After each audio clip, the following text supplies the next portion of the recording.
Hindu India and Muslim India must be separated because the two nations are entirely distinct and different, and in some matters antagonistic to each other. We differ in our history, culture, language, architecture, music, laws, jurisprudence, calendar, and our entire social fabric and code of life. ہم زندہ قوم ہیں، آئندہ قوم ہے، ہم سب کی ہے پہچان، ہم سب کا پاکستان، پاکستان، پاکستان، ہم سب کا پاکستان۔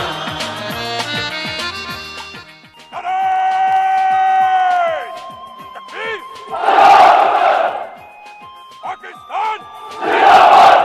رحمت کی طرح سر پر بہنوں کی ردائیں ہیں، ہمت کے لیے ہمراہ ماؤں کی دعائیں ہیں، ہم پر رب کا احسان، ہم پر رب کا احسان۔ ہم زندہ قوم ہیں، آئندہ قوم ہے، ہم سب کی ہے پہچان، ہم سب کا پاکستان، پاکستان، پاکستان، ہم سب کا پاکستان۔ السلام علیکم ناظرین، آپ دیکھ رہے ہیں پروگرام جائزہ اور میں ہوں افتخار شرازی۔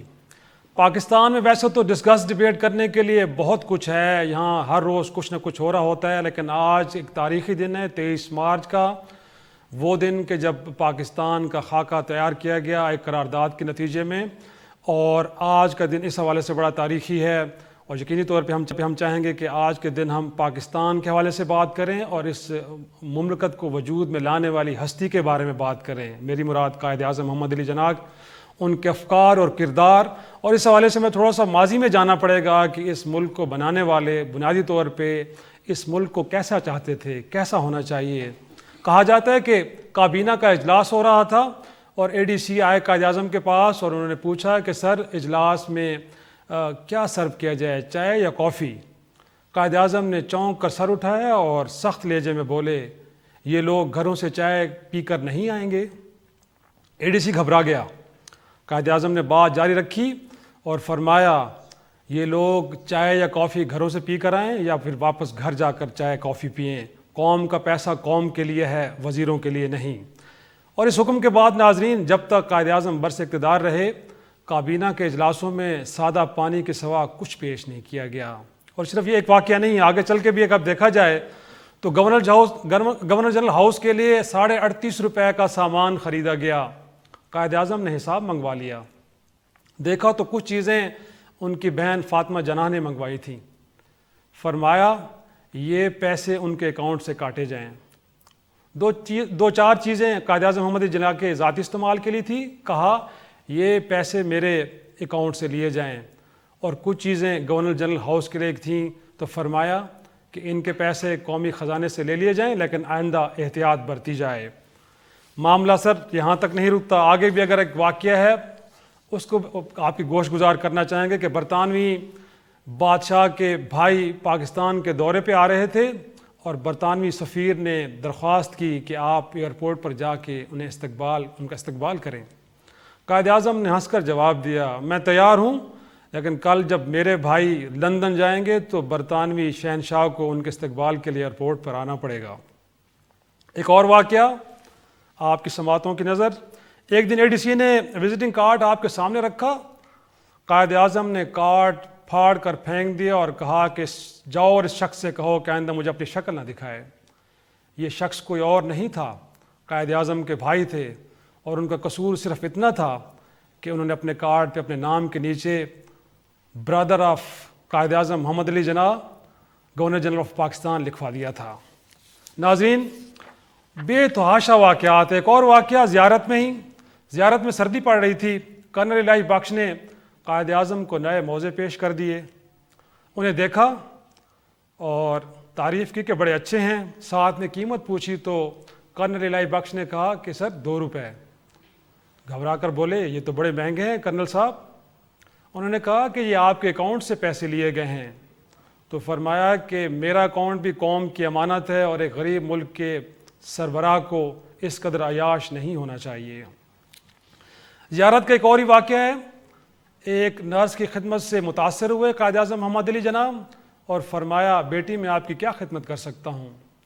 نرس نے عرض کی میں پنجاب سے بلانگ کرتی ہوں، میرا پورا خاندان پنجاب میں رہتا ہے، میں کوئٹہ میں اکیلی ہوں، میرا ٹرانسفر پنجاب کروا دیں۔ بڑے اداس لہجے میں قائد اعظم نے فرمایا بیٹا یہ کام محکمہ صحت کا ہے، گورنر جنرل کا نہیں۔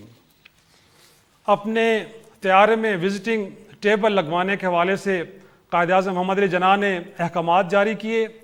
فائل وزارت خزانہ گئی، وزیر خزانہ نے اجازت تو دے دی لیکن ساتھ میں ایک نوٹ بھی لکھا کہ اس طرح کے احکامات سے پہلے گورنر جنرل کو وزارت خزانہ سے اجازت دینا چاہیے۔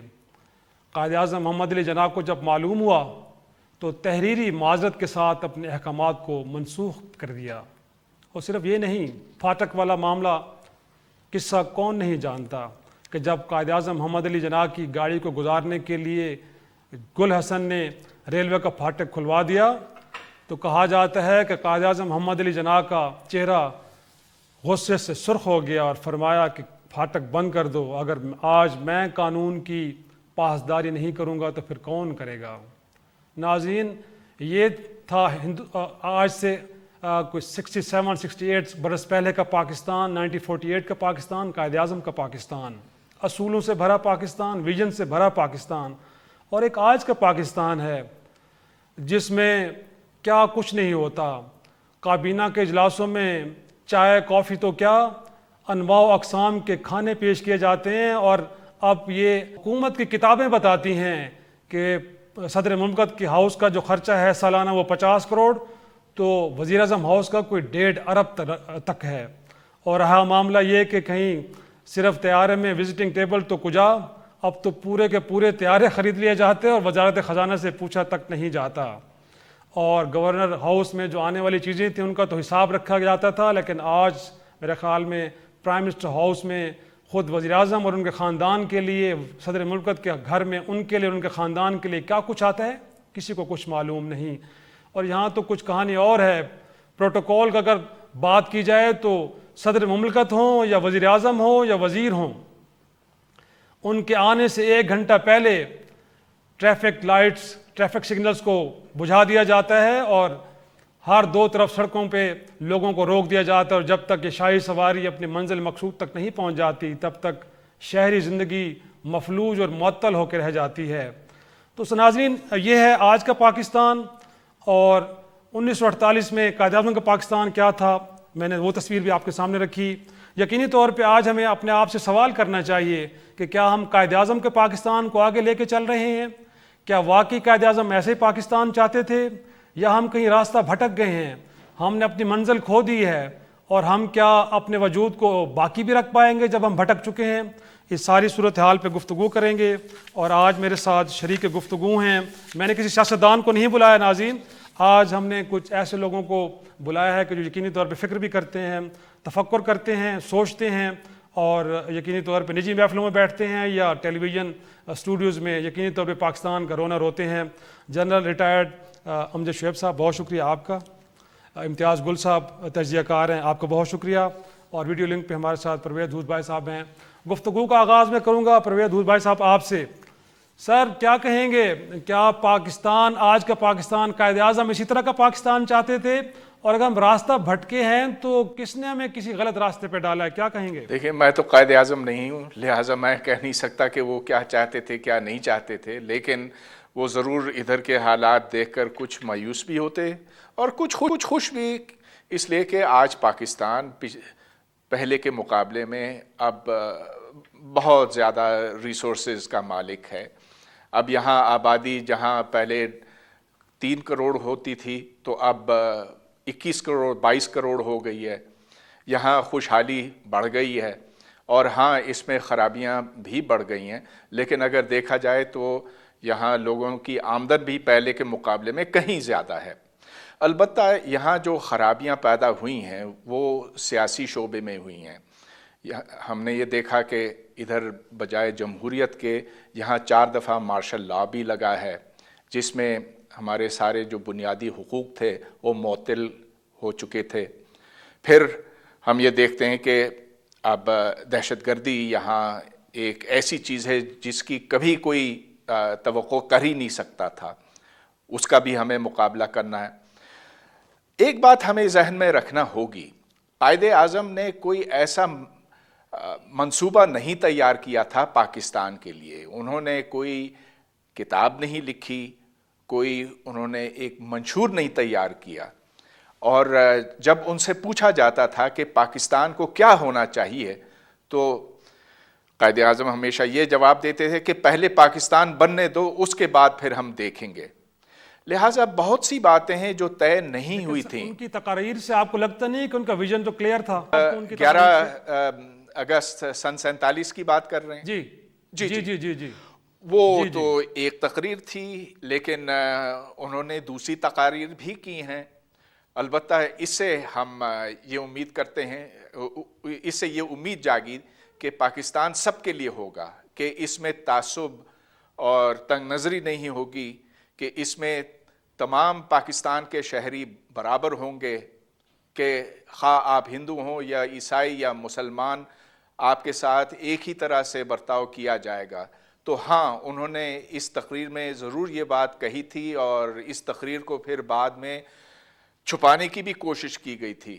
لیکن دیکھیے، پاکستان کے بنانے کے وقت بہت سی دیگر باتیں بھی کہی گئی تھیں، لہٰذا اب کچھ تاریخ دان جو ہیں وہ اس کی طرف اشارہ کرتے ہیں، کچھ اس کی طرف اشارہ کرتے ہیں، لہٰذا کنفیوژن خاصی ہے۔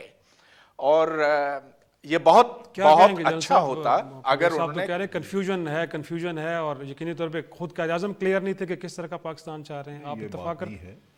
بسم اللہ الرحمن الرحیم۔ دیکھیں، میں اس قائد اعظم کی جو سوچ ہے اس کو میں دو حصوں میں تقسیم کرتا ہوں۔ ایک ہے 1940 سے 1947 تک، اور وہ دور وہ ہے کہ جس میں انہوں نے آرگومنٹس دیں کہ ہمیں پاکستان کیوں بنانا ہے، مسلمانوں کے لیے ایک علیحدہ مملکت کی کیوں ضرورت ہے۔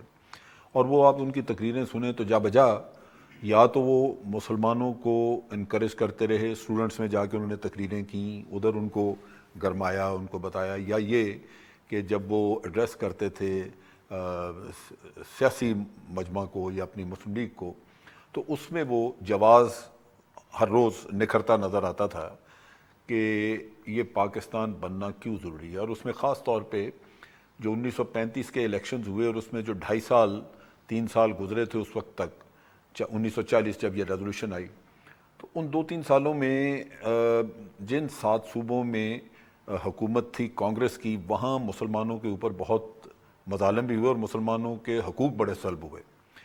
چنانچہ یہ جنگ اس وقت صرف مسلمانوں کے نقطہ نگاہ سے لڑی گئی کہ ایک مملکت چاہیے جہاں ہمارے حقوق مسلمانوں کے وہ محفوظ ہوں، اور اس وقت اس کے اسلامی تشخص کی بات ہوئی کہ وہ اپنے مذہب کو اچھی طرح اپنی آزادی سے کر سکیں۔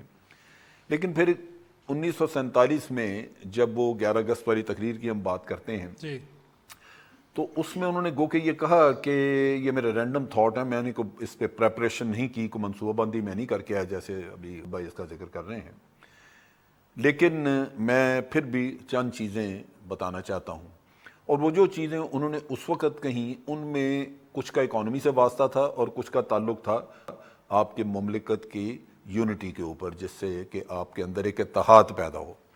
جہاں تک اتحاد کا تھا، انہوں نے بڑا کھلے لفظوں میں کہا کہ بھئی یہاں ہندوؤں میں بھی فرقے ہیں 2-1، اور اسی طرح مسلمانوں کے اپنے فرقے ہیں، اور کرسچنز ہیں، یہ ہے وہ ہے، لیکن آج پاکستان بننے کے بعد وہ سب پاکستانی ہیں۔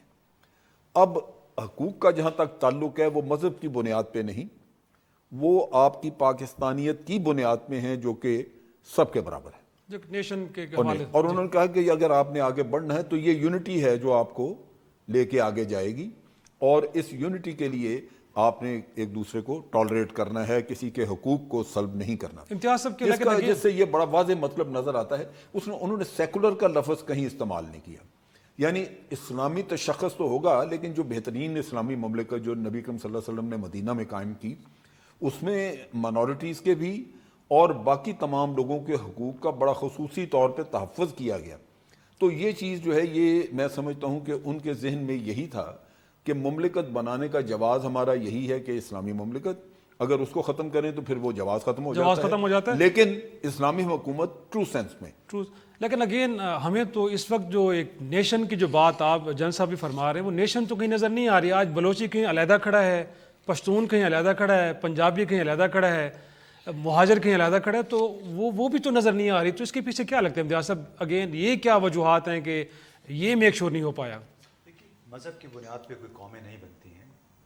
اگر آپ بنگال کو دیکھ لیں, آپ ساؤتھ ایسٹ ایشیا کو دیکھ لیں, چین کو دیکھ لیں, آپ کا ایک قبائل کی بنیاد پہ جو ایتھنیسٹی جس کو کہتے ہیں اس کی بنیاد پہ تو ہو سکتا ہے ریاست بن جائے, لیکن مذہب کی بنیاد پہ نہیں بنتی. بلکہ اس کے لیے کچھ بنیادی تقاضے ہوتے ہیں, چاہے آپ اقوام متحدہ کا کوئی 19-20 انڈیکیٹرز ہیں رول آف لاء کے, وہ دیکھ لیں, یا پھر ان اقوام کو دیکھ لیں جہاں پہ مادی ترقی بھی ہوئی, سیاسی ترقی بھی ہوئی, کہ اس میں آپ نے اس مخصوص خطے پہ رہنے والے تمام افراد کو برابر کا شہری جانا.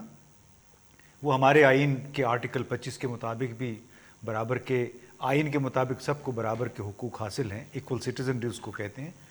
لیکن برابر کے حقوق جب تک آپ عملی طور پہ انشور نہیں کریں گے, سیاسی طور پہ, اقتصادی طور پہ, سماجی طور پہ, اس وقت تک قوم نہیں بنتی ہے. اور ابتدائی سے آپ نے دیکھا کہ جب قائد اعظم 1948 کے شروع میں بنگال میں جا کے, مطلب ڈھاکہ میں جا کے انہوں نے اعلان کیا کہ پاکستان کی قومی زبان اردو ہوگی, تو آپ تصور کیجئے کہ اتنی بڑی شخصیت کے مالک ایک ہمارے رہنما تھے, ان سے ایک میں سمجھتا ہوں اسٹریٹجک بلنڈر ہوا, کیونکہ اس کے بعد ہی بنگال کی جو اکثریت تھی ان کو یہ کہنے کا موقع ملا کہ آپ نے ہمارے حقوق سلب کر دیے, کیونکہ اس وقت بنگال کی جس کو ہم مشرقی پاکستان کہتے ہیں آبادی کوئی 56-57% تھی. تو جو ایک بے انصافی کا جب سلسلہ شروع ہوتا ہے, آپ نے اس کی بنیاد وہاں پہ ڈال دی. پھر اس میں آپ کو معلوم ہی ہوگا کہ 2-4 سال کے بعد باقاعدہ اس کے اوپر ہنگامے ہوئے, جس کو لینگویج رائٹس کہا جاتا ہے. پھر آپ نے جس طرح بلوچستان کو نظر انداز کیا کہ فاٹا کو ہم نے آج تک نظر انداز کیا ہوا, تو ایسی صورتوں میں قومیں نہیں بنتی ہیں. آپ انڈیویجول مخصوص خطے ہیں, جب تک ان کو آپ ساتھ لے کے ہر جگہ کوئی برابر کی ترقی کو یقینی نہیں بنائیں گے, تو چاہے آپ اسلام کا نام لے لیں, چاہے کمیونزم کا نام لیں. آپ نے کمیونزم کو دیکھا کہ جب روس نے اپنے سوشلسٹ ایڈیالوجی دوسرے ملکوں پہ مسلط کرنے کی کوشش کی, ان کو بھی وہ اکٹھا نہیں رکھ سکا, اس لیے کہ آپ برابری کا جو اصول تھا جو کہ سوشلزم کی بنیاد تھی, وہ وہاں پہ بھی اس کو آپ یقینی نہیں بنا سکے, تبھی آپ نہیں متحد رکھ سکے. ایک چھوٹا سا بریک کے بعد, کیا صرف اس وقت ویژن یا کی کمی تھی اور کلیئرٹی نہیں تھی, یا اس کے بعد بھی کچھ ایسی غلطیاں ہوئی ہیں جس کے نتیجے میں آج کہا جاتا ہے کہ یہ قوم نے ایک ہجوم ہے؟ تو وہ کیا وجوہات ہیں, وہ کن لوگوں سے غلطیاں ہوئیں, اس کا بھی جواب جاننا چاہیں گے چھوٹے سے بریک کے بعد. پروگرام میں ایک بار پھر خوش آمدید. پروفیسر بھائی صاحب, آپ سے میں جاننا چاہوں گا کہ کیا صرف اس وقت, جیسے آپ نے بھی کہا کہ بھی کلیئرٹی نہیں تھی, جنرل صاحب یہ کہہ رہے ہیں کہ شاید وہ سیکولر پاکستان کی بات انہوں نے نہیں کی تھی, لیکن اس طرح کا پاکستان تو وہ نہیں چاہتے تھے جس میں فرقہ واریت, انتہا پسندی, اور آج پوری دنیا میں اگر کہیں بھی کوئی اس طرح کا ایکٹ ہوتا ہے تو یہ پاکستان کا نام ضرور لیا جاتا ہے. تو یہ بعد میں کن لوگوں سے غلطیاں ہوئی, ان کو تو آئیڈینٹیفائی کرنا چاہیے. جی, جو سب سے بڑی غلطی ہوئی جس کی وجہ سے ہمارا ملک 2 حصوں میں ٹوٹ گیا, وہ سن 70 میں اور 71 میں ہوئی تھی, جب عوامی لیگ نے الیکشن جیت لیا تھا. شیخ مجیب الرحمان کو سب سے زیادہ ووٹ ملے تھے, لیکن ذوالفقار علی بھٹو نے اس بات کو قبول کرنے سے انکار کیا, اور یہاں تک کہا کہ جب فوج کشی شروع ہو گئی, thank God Pakistan has been saved. آپ کے خیال میں جنرل یحییٰ چاہتے تھے کہ اقتدار ان کے حوالے کیا, یا بھٹو انکار کر رہے تھے؟ تو ضرور چاہتے تھے کہ اقتدار ان کو ملے, کہ پاکستان کے سربراہ وہ بنے, لیکن کیونکہ اکثریت عوام کی بنگال میں تھی تو لازمی طور پر ووٹ شیخ مجیب الرحمان کو زیادہ پڑے. سر حکمران تو جنرل یحییٰ تھے اس وقت, چاہتے تو انتقال منتقل کر دیتے, ڈیلے تو اس اینڈ پہ ہوا ہے. جی بالکل. تو اس میں آپ صرف ایک فرد کو, ایک شخص کو قصوروار نہیں ٹھہرا سکتے, اس میں جنرل یحییٰ خان بھی اتنے ہی قصوروار ہیں پاکستان کو توڑنے میں. اگر تو وہاں پر یہ فوجی ایکشن نہ ہوتا, اگر بھٹو اپنی پوزیشن پر قائم نہ رہتے اور اگر وہ پاور شیئرنگ کے لیے تیار ہو جاتے تو آج ممکن ہے کہ وہ صورتحال نہ پیدا ہوتی. ویسے بھی میں سمجھتا ہوں کہ بنگال کو کسی نہ کسی وقت تو علیحدہ ہونا ہی تھا, کیونکہ جیسا کہ امتیاز گل نے آپ کو بتایا, ہمیں بتایا, جب شروع میں بنگالیوں سے یہ کہا گیا کہ تم اردو سرکاری زبان کے طور پر قبول کرو گے تو وہاں تو پھر بلوا شروع ہو گیا. انہوں نے کہا کہ بنگالی ہماری مادری زبان ہے, وہ ہماری ثقافت ہیں, آپ زبردستی اردو ہم پر کیوں تھوپ رہے ہیں. اور پھر 1000 میل دور ہوتے ہوئے ان کی ثقافت الگ, ان کے طور طریقے الگ. ہاں اگر مذہب ہے تو کیا, مذہب ایک چیز ہوتی ہے. اگر مذہب ہی ہوتی, ایک وہ چیز ہوتی جو ملکوں کو جوڑ کر رکھتی, تو پھر افغانستان بھی پاکستان کا حصہ ہوتا, ایران بھی پاکستان ہی ہوتا. لیکن ایسا نہیں ہے. تو ہمیں اس بات کے اوپر اب غور کرنے کی ضرورت ہے کہ آخر وہ کیا چیز ہے جو پاکستان کو اکٹھے رکھ سکتی ہے اور جو مذہب سے ہٹ کے ہے. کیونکہ مذہب تو جیسا کہ میں نے عرض کیا, افغانستان میں بھی مسلمان ہیں, ایران میں بھی ہیں, ہر طرف سینٹرل ایشین ریپبلکس میں. تو میں سمجھتا ہوں کہ اب پاکستان کی بنیاد یہ 2 نیشن تھیوری نہیں ہو سکتی. آخر ہندو تو الگ ہو گئے, اب سوچنے کی ضرورت ہے کہ وہ بنیاد کیا ہونی چاہیے.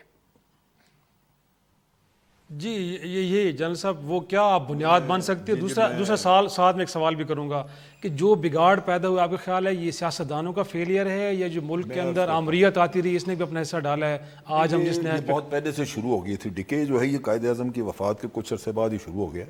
میں آپ کو بتاتا ہوں, دیکھیے ایک چیز آپ ذہن میں رکھیں, 1947 میں جب پاکستان بنا 2.5 کروڑ انسان ادھر سے ادھر اور ادھر سے ادھر آئے, یعنی انڈیا اور پاکستان سے انڈیا, انڈیا سے پاکستان. یہاں تقریباً 1 کروڑ کے قریب لوگ باہر سے آئے, مہاجر. چنانچہ یہاں ایک کثیر آبادی تھی جو کہ آپس میں ایک دوسرے کو جانتے بھی نہیں تھے. ان کے شاید رسم و رواج بھی مختلف ہوں, کیونکہ یو پی سے لوگ آئے, سینٹرل پنجاب سے آئے. ان ساری چیزوں کے باوجود ہم اس وقت ایک قوم تھے. ہم حکومت کی ایک آواز پہ, ہمارے قائد کی ایک آواز, اور ساری دنیا لبیک کرتی تھی. تو وہی ہے نا سر, اب اونرشپ میں باقی نہیں بات رہی کروں سر. نا, وہی ہے نا. جی پھر ہم اگر قائد اعظم کی 11 اگست کی تقریر کو دیکھیں تو انہوں نے اس تقریر میں ایک اور جو میں نے کہا تھا جس کا اکانومی سے واسطہ تھا, انہوں نے کہا کہ آپ کے ملک کو اگر کوئی خطرہ ہو سکتا ہے, جو ہندوستان میں بہت خطرناک چیز پھیلی ہوئی ہے, وہ ہے نیپوٹزم. کچھ جابری کا لفظ انہوں نے استعمال کیا کہ جہاں آپ پیسے لے کے کسی کو نوکریاں دے دیں, یا نیپوٹزم کی بنیاد پہ, رشتہ داریوں کی بنیاد پہ آپ نوکریاں دے دیں, بلیک مارکیٹنگ کریں. اچھا, اس زمانے میں راشن کی بڑی قلت ہوتی تھی, سب چیزوں کی قلت تھی, لیکن راشن بنیادی ضرورت ہے انسان کی. اور مجھے یاد ہے راشن کارڈ ہوا کہ راشن کارڈ ہوتے تھے اور لائنوں میں لگ کے, بڑی بڑی لمبی لائن ہوتی تھی, لائنوں میں لگ کے ہم آٹا اور چینی لیتے تھے. اس میں بھی اور اس میں وہ ڈپو والے لوگ اور وہ سارے وہ بلیک کرتے تھے. وہ آپ کو اس نے کہا ڈپو بند ہو گیا, اب آپ چلے جائیں, تو لوگ کئی دن دھکے کھا کے واپس, اور پھر وہ بلیک میں بکتا تھا. تو قائد اعظم نے بلیک مارکیٹنگ کا خاص طور پہ کہا کہ خوراک کے معاملے میں یہ بڑی ڈینجرس چیز ہے جو آپ, اور یہ شروع تھی. اب چیز یہ ہے کہ آپ کا مورل فیبرک جو ہے وہ اس وقت ہی ڈکے ہونا شروع ہو گیا. اللہ تعالیٰ نے قائد اعظم کی زندگی تھوڑی رکھی تھی, ورنہ شاید وہ ان چیزوں کو مزید ایڈریس کرتے. لیکن ہوا یہ کہ آج جو امتیاز بات کر رہے تھے کہ آپ لوگوں کے رائٹس نہیں دیتے, نیپوٹزم, جابرزم یا جو اس طرح کی چیزیں ہیں, یہ حقوق کو سلب کرتی ہیں کیونکہ میرٹ ختم ہو جاتا ہے.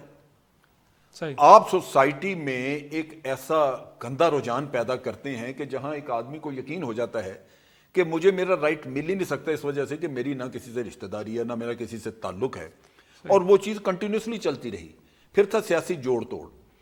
جب یہ 1958 میں یو خان نے مارشل لا لگایا ہے, اس سے پہلے ہماری حالت یہ تھی کہ مہینے میں 2-2 3-3 وزیر اعظم بدلتے تھے. جب آپ کے ملک میں پولیٹیکل انسٹیبلٹی اس حد تک ہو تو نیچے تو منمانیاں چل رہی ہیں, بیوروکریسی تو پھر منمانیاں کرتی ہے. تو ان حالات نے آپ کو تباہی کے دہانے پہ پہنچا دیا ہوا تھا 58 سے پہلے. ایک چھوٹا سا بریک لیتے ہیں, اور بریک سے میں ایک سوال چھوڑے جا رہا ہوں امتیاز گل صاحب کے لیے کہ اگر پرسنٹیج نکالی جائے تو کیا کہیں گے کہ سیاستدان کس قدر ذمہ دار ہیں, اور پھر ملک کی اسٹیبلشمنٹ اس سارے معاملے میں کس قدر ذمہ دار ہے؟ ایک چھوٹا سا بریک, اس کے بعد جواب لیں گے.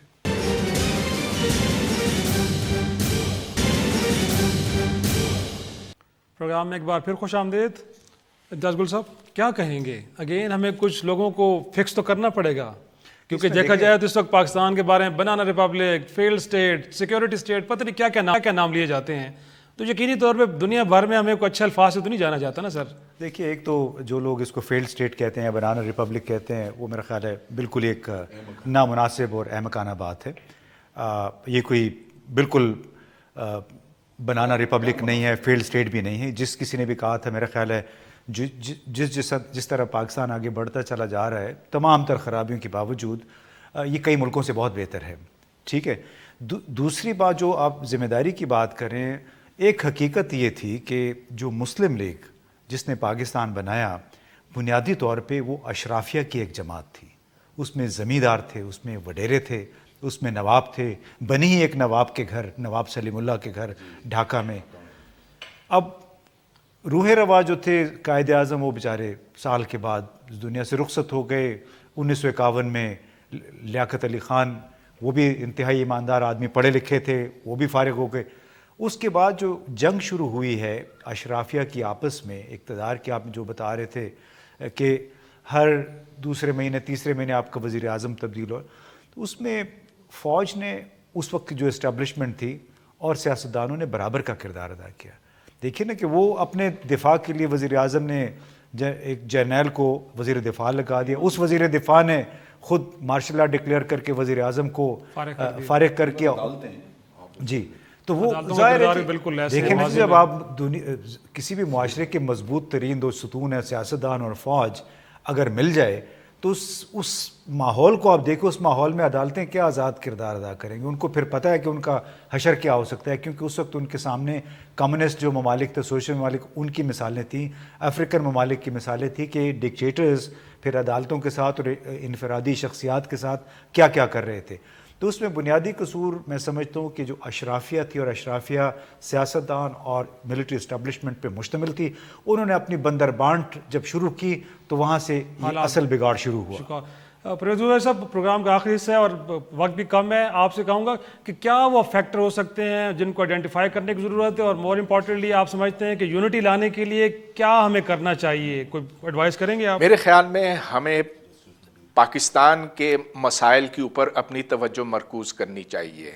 اس کے برعکس ہم نے پچھلے 70 سالوں کے دوران یہ چاہا ہے کہ کسی طرح سے کشمیر کو آزاد کیا جائے اور اپنا اثر و رسوخ افغانستان میں بڑھایا جائے. ہاں، میں مانتا ہوں کہ کشمیریوں کے اوپر زیادتی ہوئی ہے، کہ انڈیا کا کوئی حق نہیں بنتا ہے کہ وہ کشمیر پر قبضہ کرے، لیکن ہم نے اپنی تمام تر توجہ اس کی طرف مرکوز کی ہے، جس کے نتیجے میں پاکستان اپنے دفاعی اخراجات بڑھاتا چلا گیا ہے، اور اس کے نتیجے میں فوج بھی اتنی مضبوط ہوئی ہے، اس قدر مضبوط ہوئی ہے کہ ہمارے 4 مارشل لا بھی ہوئے ہیں. لہٰذا اب ہمیں کشمیر کے مسئلے کو ٹھنڈا کرنے کی ضرورت ہے، اور اپنے جو اندرونی مسائل ہیں، داخلی مسائل ہیں، جو تعلیم کے ہیں، روزگار کے ہیں اور دیگر وسائل کے ہیں، ان کے اوپر ہمیں اپنی توجہ اب کرنے کی ضرورت ہے. چھوٹا سا بریک لیتے ہیں، اور بریک بعد جنرل صاحب سے پوچھیں گے کہ کیا ان کے خیال میں اب صحیح ٹریک پہ آنے کے لیے وہ کون سے اقدامات ہیں جو لگتے ہیں کہ اب ہنگامی بنیادوں پہ لینے چاہیے، اور تب جا کے پاکستان کی سمت درست ہو پائے گی. چھوٹا سا بریک کے بعد سوال کا جواب لیں.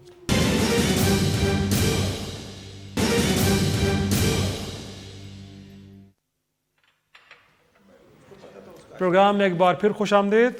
جنرل صاحب، اگین کچھ اچھائیاں بھی ہیں لیکن خرابیاں بہت زیادہ ہیں، تو آپ سمجھتے کیا ہونا چاہیے اب؟ انفیکٹ کیا وہ ایسے میز لینے چاہیے کہ جس سے پاکستان کی سمت درست ہو پائے؟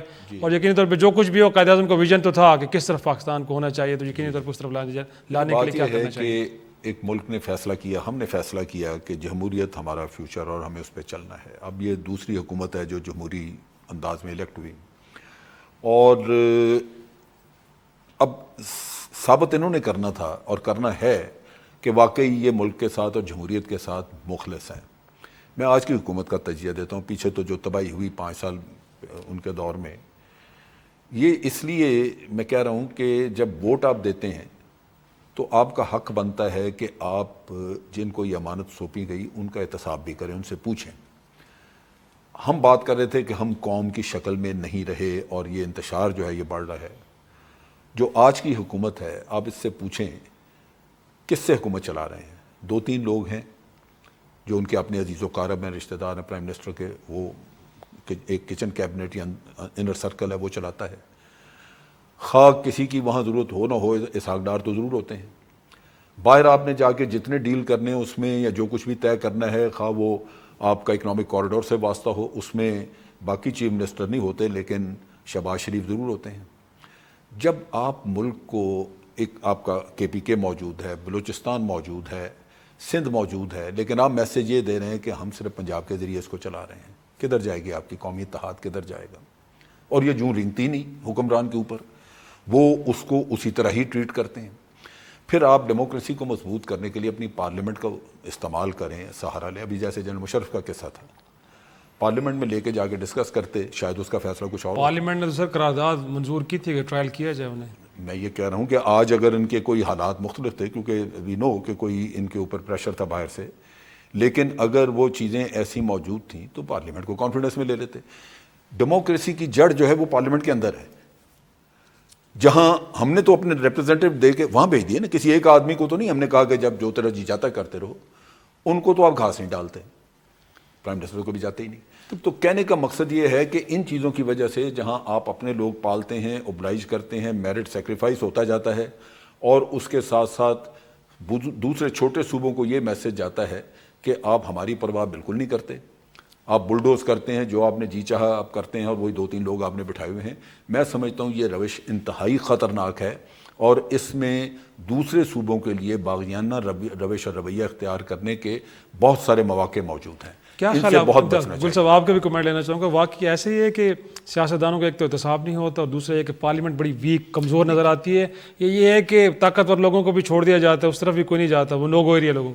دیکھیے احتساب سے قطع نظر بات یہ ہے کہ جب تک ہمارے لوگ جو پارلیمان میں بیٹھے ہیں, جو غریب عوام کا ووٹ لے کے آتے ہیں, جب تک غریب عوام کے مسائل پہ توجہ نہیں دیں گے, اس کو ترجیحاً توجہ نہیں دیں گے, اور جب تک وہ پارلیمان کے اندر بیٹھ کے اپنا وہ اختیار جو انہیں عوام نے دیا ہے بلا دھڑک اپنی حکومت کے خاتمے کے ڈر کے بغیر استعمال نہیں کریں گے, پاکستان کے مسائل یوں ہی جاری رہیں گے, یوں ہی لڑکتے ہوئے پاکستان آگے چلتا رہے گا.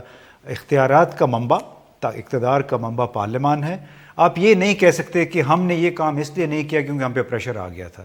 اگر پارلیمان نے قرارداد پیش کی تھی مثال کے طور جنرل مشرف کے خلاف مقدمے کی, بالکل اس کو کرنا چاہیے تھا.